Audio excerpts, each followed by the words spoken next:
o impacto da ressurreição de Jesus para a sua fé?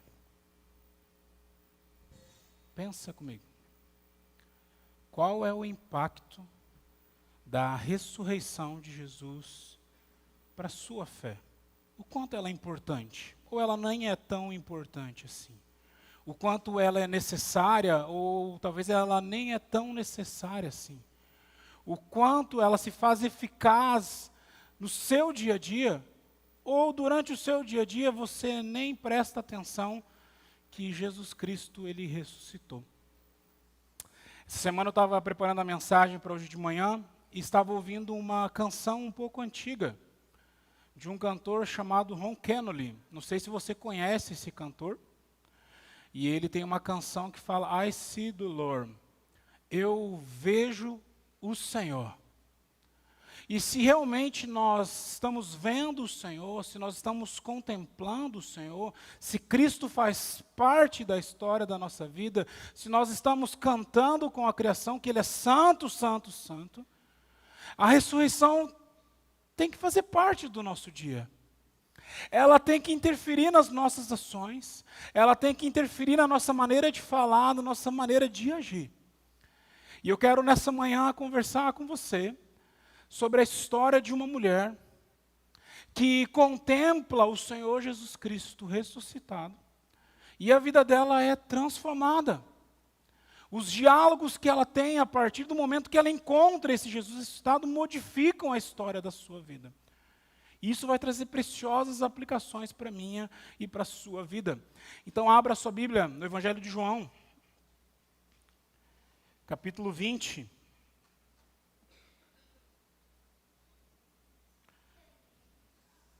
Evangelho de João, capítulo 20. Nós vamos ler a partir do verso 10.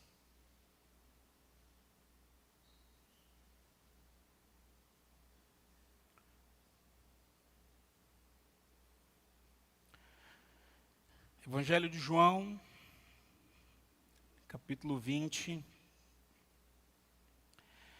a partir do verso 10. A palavra do Senhor fala assim: os discípulos voltaram para casa. Maria, porém, ficou à entrada do sepulcro chorando.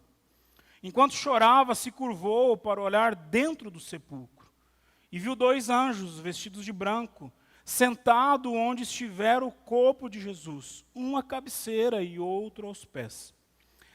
Eles perguntaram: mulher, por que você está chorando? Levaram embora o meu Senhor, respondeu ela, e eu não sei onde puseram. Nisso ela se voltou e viu Jesus ali, em pé, mas não o reconheceu. E disse ele: mulher, por que você está chorando? Quem você está procurando? Pensando que fosse o jardineiro, ela disse: se o Senhor o levou embora, me diga onde o colocou e eu o levarei. Então Jesus disse: Maria. Então, voltando-se para ele, Maria exclamou em aramaico, Rabone, que significa mestre. E Jesus então disse: não me segure, pois ainda não voltei para o Pai. Vá, porém, aos meus irmãos e diga: eu estou voltando para o meu Pai e Pai de vocês, para o meu Deus e o Deus de vocês. Maria Madalena foi e anunciou aos discípulos: eu vi o Senhor, e contou o que ele dissera. Deus, essa tua palavra, Deus, que é aberta, e ela por si só exposta, tem poder para libertar o nosso coração. Por isso, Deus, nesse momento, toma conta da nossa mente, do nosso coração, conduzindo, Deus, eles cativos, Deus, à tua presença, para que possamos, então, compreender, Deus, o privilégio de crermos num Deus que ressuscitou, Deus amado. Muito obrigado, em nome de Jesus que eu oro. Amém. Qual, então, a importância da ressurreição para a sua fé? Nós acabamos de ler um texto muito interessante. Se você voltar algumas páginas da sua Bíblia, você vai perceber que os discípulos já sabiam que Jesus não estava mais no sepulcro. O texto narra que 2 discípulos, o discípulo a quem Jesus amava e Pedro, correm para chegar ao templo, porém eles chegam ao templo e não encontram mais o corpo de Jesus. E ao não encontrarem o corpo de Jesus, eles voltam para casa. E como o texto acabou de dizer, essa Maria, ela fica à porta do sepulcro, na entrada daquele local de morte. Essa Maria que está lá nesse local de morte é Maria Madalena. Se você abrir a sua Bíblia em Lucas capítulo 7, você vai descobrir quem era Maria Madalena. Maria Madalena vivia numa cidade, num povoado perto de Cafarnaum, chamado Magdala. É nesse povoado, é nesse local que Jesus encontra essa mulher. E como Lucas retrata, 7 demônios são expulsos da vida dela. E a partir desse momento ela passa a seguir Jesus. Ela passa a fazer parte do ministério de Jesus. Infelizmente, ao longo dos séculos, as pessoas têm colocado alguns pesos sobre Maria Madalena que ela não tem. Para muitos cristãos, eles acham que Maria Madalena é a mulher adúltera, por exemplo, lá de João capítulo 8, e ela não tem nada a ver com essa história.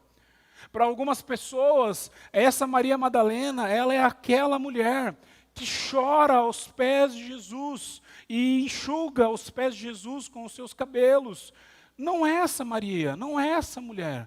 Maria Madalena é essa mulher a quem Jesus libertou e tirou os 7 demônios, e a partir desse momento ela passa a fazer parte da história e do ministério de Jesus, e ao fazer parte do ministério de Jesus, ela vive todos os momentos da pregação, dos milagres, da morte de Jesus, e agora está desfrutando desse privilégio de ver o nosso Senhor ressurreto.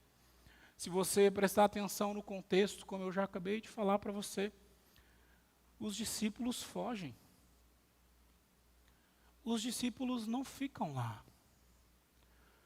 Pedro, tão impetuoso, que tantas vezes falou com tanta autoridade nos dias de Jesus, ele volta para casa sem perceber que o Senhor da vida dele havia ressuscitado. João fala que o discípulo amado, que provavelmente é ele próprio, volta também. Maria fica ali. E se eu e você olharmos para o texto, pelo menos 4 diálogos nós podemos extrair desse texto. 4 conversas que Maria tem com esse contexto que aplicam a ressurreição de Jesus. E o primeiro diálogo que nós temos é de Maria, ou de Madalena, com os anjos. Ela olha, e o texto traz uma ideia de que ela estava com medo de olhar para dentro do sepulcro. Era um lugar de morte. Eu não conheço ninguém na história que gosta de passear no cemitério. Você não acorda num sábado bonito como nós tivemos ontem e fala para os seus filhos, se arrumem que nós vamos passear no cemitério. Ela estava com medo nesse momento. Ela estava com medo porque ela não sabia o que estava acontecendo.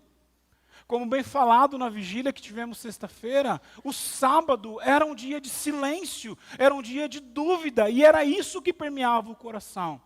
Por isso que João, ao narrar o texto, ele fala que ela se curvou, trazendo a ideia de estar com medo, e olhou para dentro do sepulcro. Lá dentro, ela vislumbra 2 homens, 2 anjos. E se você prestar atenção, a gente às vezes olha para os textos e não presta atenção nos detalhes. Essa mulher estava vislumbrando 2 anjos e ela não ficou com medo dos anjos. Ela bate um papo com os anjos. Ela conversa com eles. Tamanho era o medo e o temor no coração dela. E a primeira pergunta, o primeiro diálogo que Madalena tem, é um questionamento desses anjos. Por que você está chorando? Por que você está chorando? É como se esses anjos, que aqui demonstram a intervenção direta do Senhor, que aqui demonstram que o sacrifício de Jesus foi aceito e que Deus já havia ressuscitado ele, viram para aquela mulher, olham para aquela mulher e falam para ela, não é mais tempo de luto, não é mais tempo de choro, não é mais tempo de dor. Por que você está chorando? Por que você está chorando? E a resposta de Maria, de Madalena, é muito parecida com a resposta que eu e você daríamos, talvez. Ela não estava ali, ela já havia esquecido o que Jesus falou. Jesus, por diversas vezes, falou que era necessário que ele morresse, mas que ao terceiro dia ele iria ressuscitar. Maria já havia esquecido e vira para aqueles anjos. E eu quero frisar isso para você, porque isso me surpreendeu essa semana. Tem gente que tem medo de conversar com o pastor da igreja. Se o pastor da igreja liga para você e fala assim, por favor, vamos marcar um horário para conversar, ou se a nossa secretária entrar em contato e falar assim, o pastor quer falar com você, as pessoas ficam com medo. E nem sempre a gente quer brigar. Nem sempre a gente quer exortar, às vezes a gente só quer saber como é que você está. Essa mulher estava falando com anjos.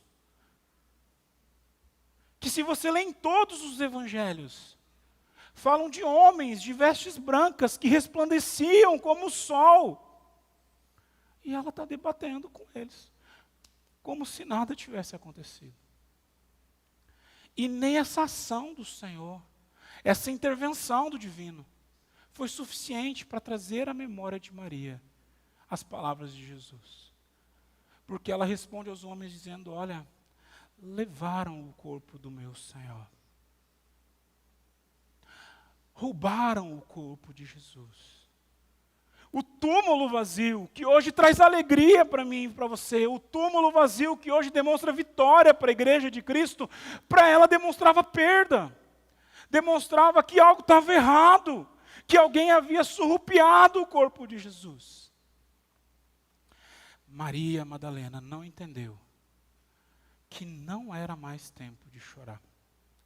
E a aplicação para a minha vida e para a sua vida é muito simples. Por que nós sofremos tanto? Por que que nós choramos tanto? Se não há mais sofrimento, não há mais dor. Há uma canção do cancionário popular moderno que fala, por que que eu choro? Se o sofrimento hoje, ele é como o algodão. Ele vai passar. Ele vai acabar. Por que que você está chorando? Mas há uma segunda pergunta, um segundo diálogo de Madalena com o jardineiro. Madalena estava chorando tanto, e eu não sei se você já chorou assim, que você chora, que seus olhos ficam inchados. É tanta lágrima que você quase se afoga nas suas lágrimas. Ela vira para trás e o objeto da busca dela, lembra? João, o discípulo amado, Pedro e ela saíram correndo para entender o que estava acontecendo lá no sepulcro. Quando o objeto da busca está na frente dela, ela não o reconhece. João fala que ela achou que era o jardineiro. E a pergunta de Jesus, mais uma vez, é igual à dos anjos.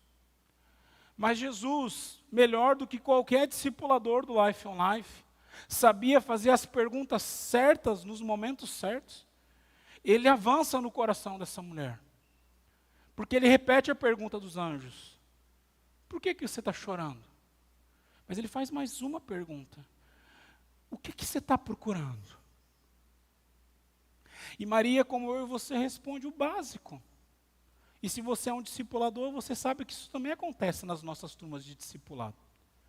Você quer entrar no coração das pessoas, encontrar a fonte de todo mal, de todo desejo errôneo, e a pessoa fica na superfície. Porque mais uma vez ela responde para o jardineiro agora. Foi o Senhor que levou o corpo. Só me diz onde é que está. Porque eu vou buscar ele. Eu vou procurar ele. Ela ainda estava procurando entre os mortos aquele que já não estava mais morto. O coração dela ainda estava desfrutando e vivendo luto quando era tempo de celebrar.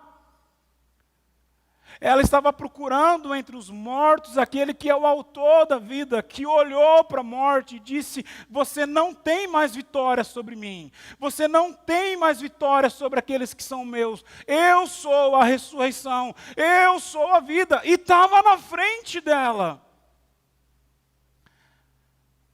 O que você tem procurado?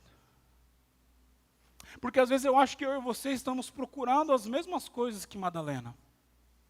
Procurando ainda entre os mortos um Jesus que não está lá mais morto. E para mim e para você é muito melhor que ele esteja lá morto. Porque o morto não fala, o morto não reage, o morto não confronta o meu e o seu pecado.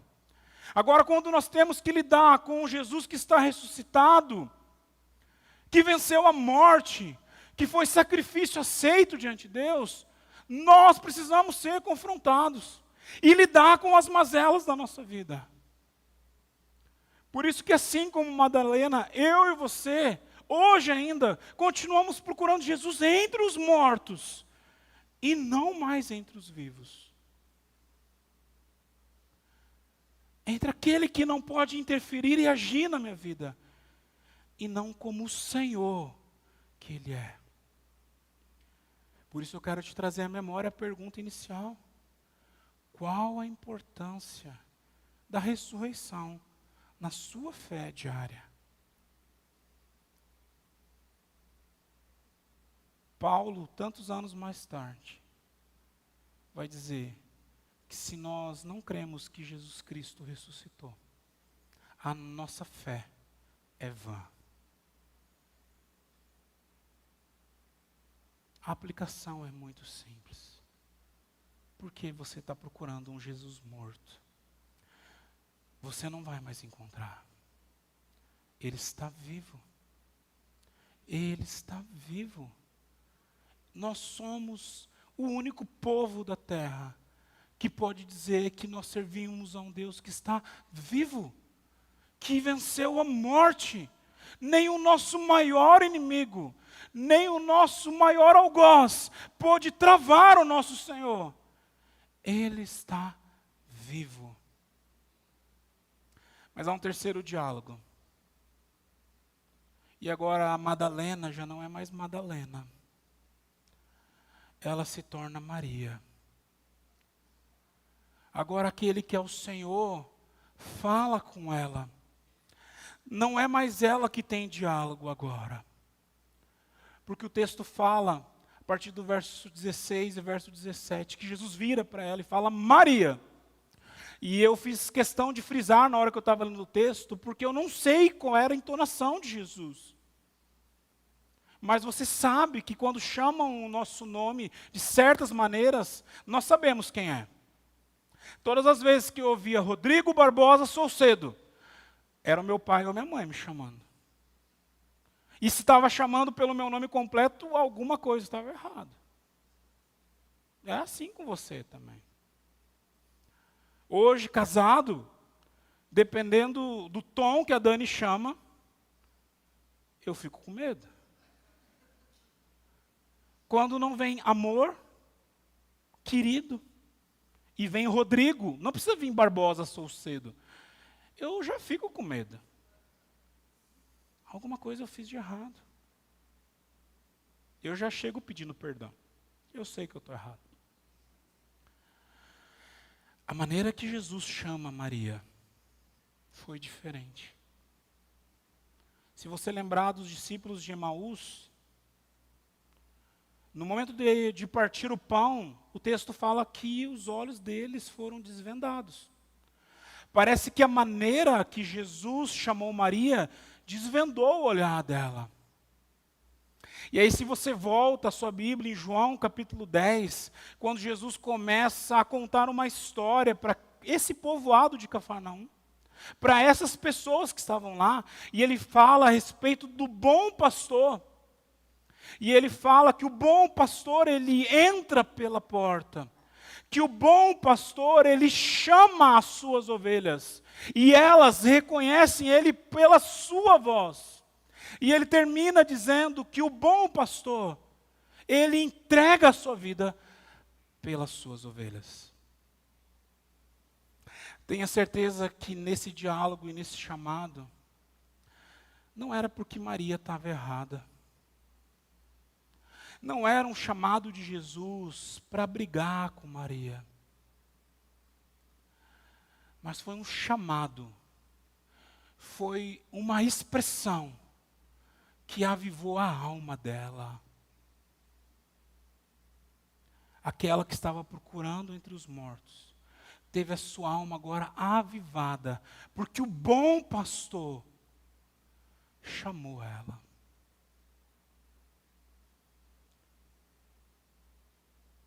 A gente vive procurando identidade em vários lugares. Nas nossas afirmações e nos nossos adjetivos. A gente, inclusive, vive buscando identidade em momentos como esse, em culto como esse, aonde eu posso parecer crente. Talvez, no coração de muitas pessoas, ao virem no culto às 7 da manhã, ao virem na vigília, na sexta-feira, vem pensando assim, eu vou lá para ver quem que vai estar lá. Eu quero ver quem que é os crentes que vão estar lá. E que você devia estar nesses locais. Porque o Jesus que ressuscitou chama você pelo nome. Te traz identidade de filho. Muda a sua história. Talvez aqui em João capítulo 20, a gente está tendo diante dos nossos olhos o momento espiritual que eu e você ansiamos, que é o momento que a nossa alma vai ser avivada, vai deixar de temer a morte, porque o nosso Senhor nos chamou pelo nome, não pelo nome dos 7 demônios, não pela mulher que era menosprezada na geração, nem tampouco pela mulher que não compreendia o que estava acontecendo, mas pelo nome. E aí nós temos o quarto diálogo de Maria com os discípulos. Jesus, ao conversar com Maria, e essa é a minha interpretação, você interpreta do jeito que você quiser. Eu li diversos teólogos essa semana, não há consenso. Então eu vou interpretar da minha maneira. Porque não tem uma parte estranha no texto? Jesus virando para Maria e dizendo assim, não me segura. Qual é a sua interpretação? Pode ser aquela briga, onde fica 2 brigando, um segurando o outro, para não brigar e dizendo, não me solta, não me segura que eu vou bater nele. Pode ser isso. Daí tem alguns teólogos que acham que é algo muito espiritual. Que o corpo de Jesus estava completamente diferente. E ele fala que está subindo ao Pai, então eles têm base para dizer isso.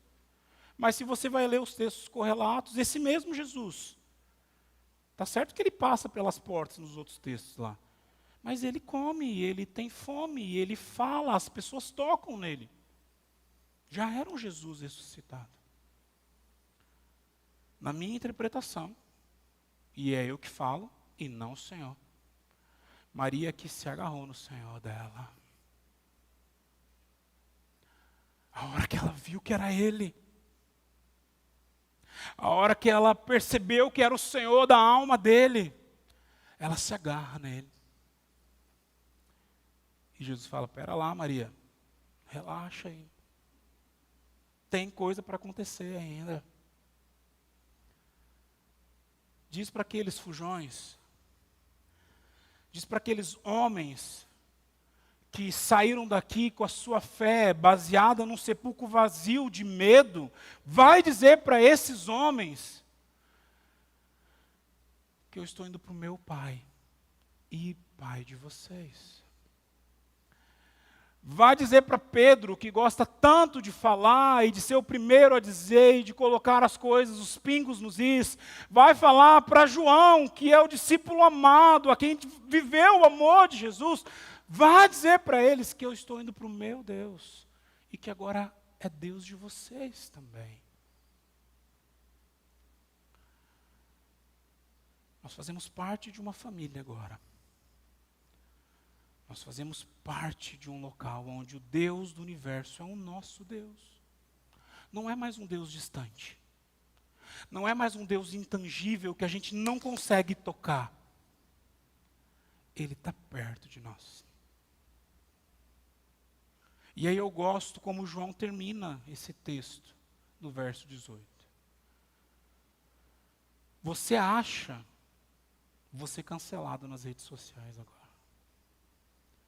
Você acha que uma mulher ia chegar para aqueles homens e só dizer, eu vi o Senhor? Mulheres, não me cancelem, seja sincero comigo. Todas as vezes que eu vou num lugar que a Dani não vai, ela pergunta, como estava lá? Eu falei, tinha muita gente. Nós conversamos e comemos. Tá, mas qual era a cor da roupa das pessoas? Com quem que você conversou? Qual foi o assunto? Estava frio, estava calor, estava boa a comida. A mulher quer saber muita coisa. João retrata somente essa expressão. Maria voltando para aqueles homens que temeram, que correram e fugiram, e disse para eles, eu vi o Senhor. Eles viram o túmulo vazio. Ela viu o Senhor ressurreto. Aí a pergunta que eu faço para você é muito simples. Aonde estão os seus olhos? Você está contemplando ainda o túmulo vazio? Você faz parte do clã e do time Pedro e João que foge e vê o túmulo vazio com medo? Ou você quer fazer parte do time dessa mulher que viu o Senhor? Sabe, as dúvidas do sábado de silêncio não existiam mais. Sabe, a pregação de Jesus falando que ele ia fazer, agora fazia todo sentido. E aí algo que eu queria fechar com esse texto, é lembrar você, que todas as vezes que essa expressão aparece nas Escrituras, elas trazem esperança a nós. Você lembra de um outro personagem bíblico que usa a mesma expressão? Eu vi o Senhor? Vou te trazer a memória do Evangelho do Antigo Testamento.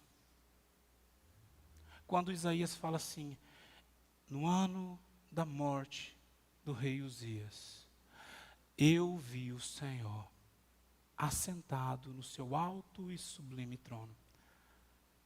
Sabe por que traz esperança a Isaías? Porque esse rei que morre era parente dele. Ele estava de luto, mas no Senhor ele teve esperança. Por isso que aqui Maria fala e usa a mesma expressão. O Senhor dela estava morto e agora ele vive. Ela viu, ela tem esperança. Talvez você entre aqui nessa manhã e você responde essa pergunta que eu te fiz no começo, com várias respostas que não tem nada a ver. E eu vou repetir a pergunta. Qual a importância da ressurreição na sua fé, no seu dia a dia? Eu quero te dar a minha resposta. A importância é a esperança que eu tenho de que nada vai me separar do amor desse Senhor. E que pode demorar muito tempo. Eu posso, inclusive, ser ceifado por esse inimigo chamado morte. Mas um dia eu vou ressurgir. E eu vou estar com esse Senhor. E agora eu não vou mais só ver o Senhor com a minha fé, mas eu vou contemplar o Senhor ressurreto. E é lá que está a minha esperança. Por isso que eu queria que você saísse daqui nessa manhã dizendo isso. Eu vi o Senhor. O túmulo não está mais vazio. Ele ressuscitou. Por isso que eu posso crer no amanhã. Que Deus abençoe você e guarde seu coração. Vamos orar? Baixe sua cabeça. Já preparando o nosso coração para participarmos da ceia do Senhor. E talvez ao você fazer essa oração, realmente você está em crise e em dúvida sobre quem é esse Senhor. E meu desafio a você é que você entregue a sua vida completamente a Ele. E se você está em dúvida, peça para Ele aquecer o seu coração. E nessa manhã, você contemplar Ele. Deus, nós oramos a Ti. Nós aprendemos a orar assim. Em nome de Jesus. Por causa de Jesus. É o Teu nome que nos dá acesso ao trono de Deus.